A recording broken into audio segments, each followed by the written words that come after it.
मेरे प्यारे छात्रों, नमस्कार। स्वागत है आप सभी का यस के एक्सेलेंस ट्यूटोरियल में। तो दोस्तों, आज हम लोग देखेंगे कक्षा 10 गणित एनसीईआरटी यूपी बोर्ड एग्जाम के लिए जो है। और यहाँ पे अभ्यास 1.1 का जो है क्वेश्चन नंबर 3 देखेंगे हम लोग। और यह क्वेश्चन नंबर 3 है कि किसी परेड में 616 सदस्यों वाली एक सेना आर्मी की टुकड़ी को 32 सदस्यों वाले एक आर्मी बैंड के पीछे जो है मार्च कराना है।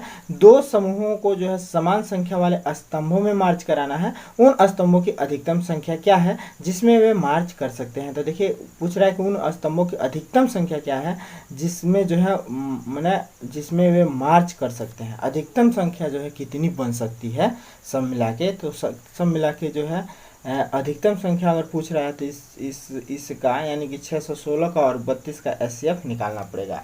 तो यहाँ पे हम लोग लिखेंगे हल, और हल में लिखेंगे हल में जो है लिखेंगे स्तंभों की अधिकतम संख्या बराबर स्तंभों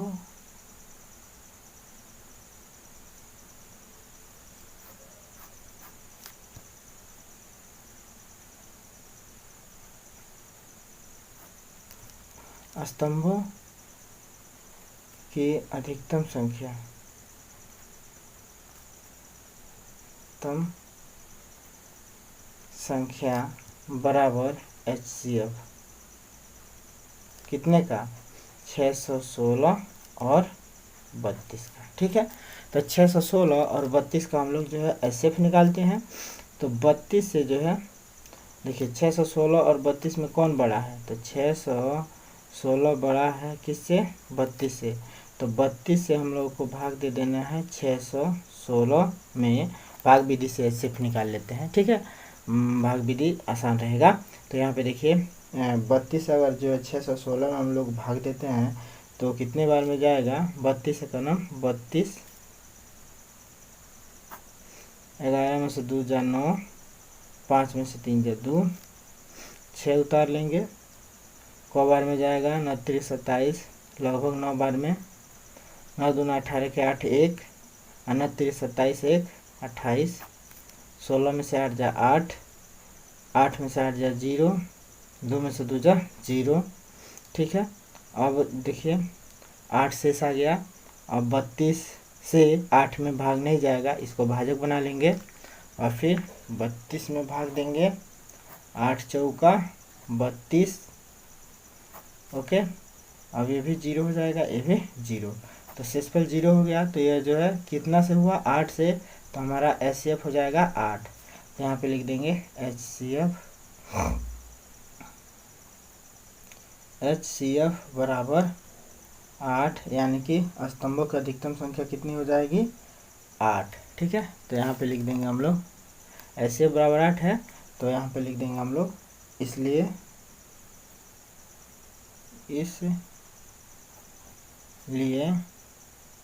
स्तंभों की अधिकतम संख्या, स्तंभों की अधिकतम संख्या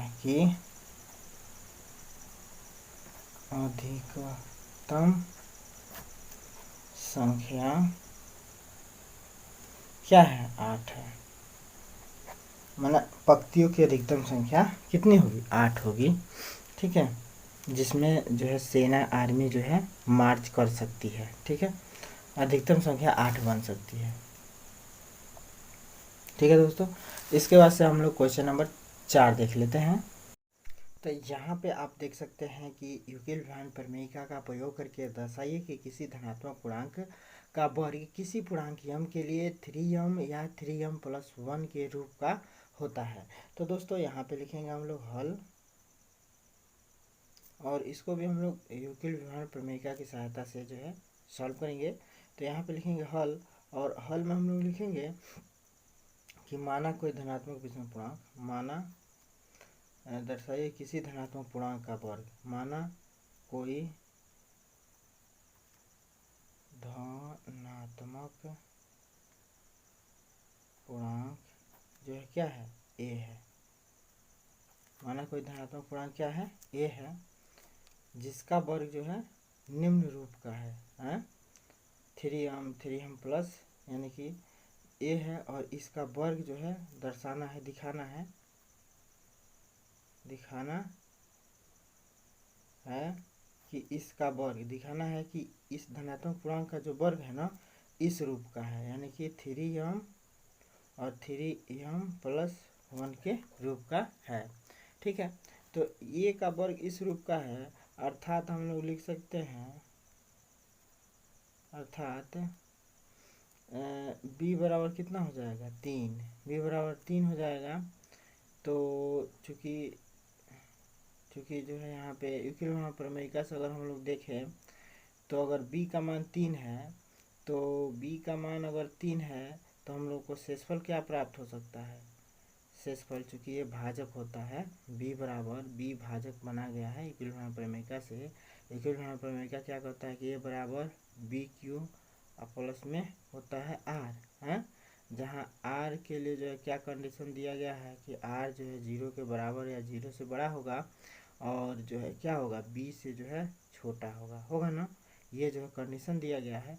तो अगर ऐसा कंडीशन देखा जाए तो यहाँ पे b बराबर 3 है, तो r बराबर क्या हो सकता है, तो r बराबर हो सकता है हमारा 0, 1 और 2 तक। ठीक है, माने शेषफल जो है हम लोगों का हो सकता है 0, 1, 2 तक। ठीक है, 0, 1 और 2 तक हो सकता है, क्योंकि जो है 0 से बड़ा शेषफल हो सकता है और 0 के बराबर या 0 से बड़ा हो सकता है और 3 से कम होगा, तो यही ना होगा 0, 1, 2। ठीक है, तो अब इससे सबसे पहले हम लोग पूर्णांक यूक्लिड प्रमेयिका से इस पूर्णांक को जो है बना लेते हैं, माने a बराबर क्या होगा बना लेते हैं। ठीक है, तो यदि r बराबर इतना है तो यूक्लिड प्रमेयिका से यूक्लिड विभाजन प्रमेयिका से संख्या बनाते हैं हम लोग, विभाजन प्रमेयिका से संख्या क्या हो सकता है, संख्या होगा, संख्या क्या हो जाएगा a बराबर b³ और b का मान 3 ले लेना है। ठीक है, तो a बराबर b³ और प्लस r, तो r का मान 0 ले लेना है। ठीक है, तो संख्या बन गया a बराबर 3³ प्लस 0, जहाँ हम लोग r बराबर 0 लिए हैं। ठीक है, तो या इसी संख्या को हम लोग लिख सकते हैं 3³ तो चूंकि अब इसका हम लोग देखते हैं कि वर्ग क्या होगा, a का वर्ग, तो अब इस संख्या का वर्ग करते हैं, यानी कि a का वर्ग का मतलब इसका वर्ग 3³ का वर्ग, तो 3³ का वर्ग करेंगे तो 3 3 9 और q का वर्ग हो जाएगा, होगा ना। तो 3q का वर्ग बराबर 9q का वर्ग हो गया। अब इसको हम लोग को दिखाना है कि किस रूप में होगा, 3m के रूप में। तो इसमें जो है हम लोग देख सकते हैं कि 3 कॉमन निकल जाएगा और 3q का वर्ग हो जाएगा। अब हम लोग जो है इसको लिख सकते हैं 3m, इसको हम लोग क्या लिख सकते हैं 3m, क्योंकि हम लोग 3q का वर्ग बराबर मान लेते हैं कि यह जो है m है, माने इसमें से जो भी कॉमन निकलेगा 3 के अतिरिक्त उसको हम लोग को जो है क्या m मान लेना है, तो यह हो गया 3m के रूप का। ठीक है, तो समीकरण हमारा जो है यह जो है क्या हो गया, पहला कथन जो है कि इस रूप का होता है, तो इस रूप का जो है मिल गया। ठीक है, अब जो हम लोग देखते हैं क्या इसके आगे यदि r बराबर हम लोग जो है ले लेते हैं कितना, यदि r बराबर ले लेते हैं 1, यहाँ पे देखिए r बराबर अगर 1 लेते हैं तो संख्या क्या बनेगा, a बराबर क्या हो सकता है 3q प्लस में 1 होगा ना। तो 3q प्लस 1 में वर्ग करेंगे अब हम लोग, माने a का वर्ग कर लेते हैं और 3q प्लस 1 का वर्ग कर लेते हैं। ठीक है, तो वर्ग करने पर हम लोग को क्या प्राप्त होगा, तो यहाँ पे देखिए ये a प्लस बी का होल स्क्वायर पे होगा, तो 3q का वर्ग करेंगे तो 3 3 9 और q का वर्ग हो जाएगा, प्लस में 1 का वर्ग करेंगे तो 1 का वर्ग लिख देंगे, अब प्लस में जो है 2 गुणे ab, तो यानी कि 3q इंटू 1 हो जाएगा, होगा ना, माने a का स्क्वायर धन b का स्क्वायर आधन में 2ab होता है ना। तो यहाँ पे देखिए, अब यहाँ पे देखिए माने 9q का स्क्वायर लिख सकते हैं, यहाँ पे 9q का स्क्वायर कर दीजिए और प्लस में इसको एक पास कर लीजिए, तो 3 दूना 6q 6 क्यू यहाँ पे हो जाएगा, और प्लस में जो है क्या हो जाएगा 1 का वर्ग यहाँ पे हो जाएगा। ठीक है, अब जो हम लोग क्या करेंगे, तो यहाँ पे देखिए, अब इसमें से हम लोग चाहें तो जो है इसमें से 3 कॉमन निकाल सकते हैं, तो 3 कॉमन निकाल लीजिए। इसके बाद से 3 दूना 6, 3 3 9, 3 क्यू का स्क्वायर बच जाएगा। कॉमन निकालने के बाद से कॉमन इसमें और इसमें निकाल रहे हैं हम लोग, तो जो कॉमन निकलता है इससे इसमें भाग दें तो 3 3 9 और क्यू, माने इससे इसमें भाग देने पर जो बचेगा इस ब्रैकेट में रहेगा, तो 3 का 9 में भाग देंगे तो 3 3 9 और क्यू। ठीक है, अब प्लस में जो है क्या ले लेना है, 3 दूना 6, यहाँ पे 2 क्यू हो जाएगा। ठीक है, अब प्लस में 1 का वर्ग करेंगे तो 1 होगा ना, तो यह जो है क्या हो जाएगा भाई, इतने को हम लोग m मान लें तो 3m प्लस 1 हो जाएगा, होगा ना। इतना बराबर इधर लिख दीजिएगा कि 3q का वर्ग धन में 2q बराबर लिया गया है m, बराबर कितना क्या लिया गया है, m लिया गया है। ठीक है, माने इतना बराबर 3q का वर्ग धन 2q बराबर लिया गया है m। ठीक है, 2q का वर्ग है, 3q का वर्ग है, प्लस में 2q बराबर m लिया गया है, इसलिए 3m प्लस 1 का हो गया ये। ठीक है, तो इस प्रकार से हम लोग को क्या पता चल रहा है कि कोई भी धनात्मक पूर्णांक किसी धनात्मक पूर्णांक m के लिए इस रूप का हो सकता है और इस रूप का हो सकता है। ठीक है, बस यही हम लोग को सिद्ध करना था, तो यहाँ पे जो है हम लोग सिद्ध कर पा रहे हैं।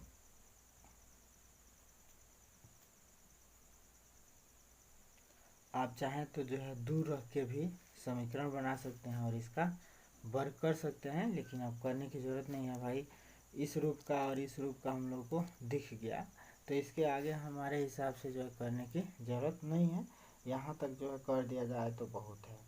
ठीक है,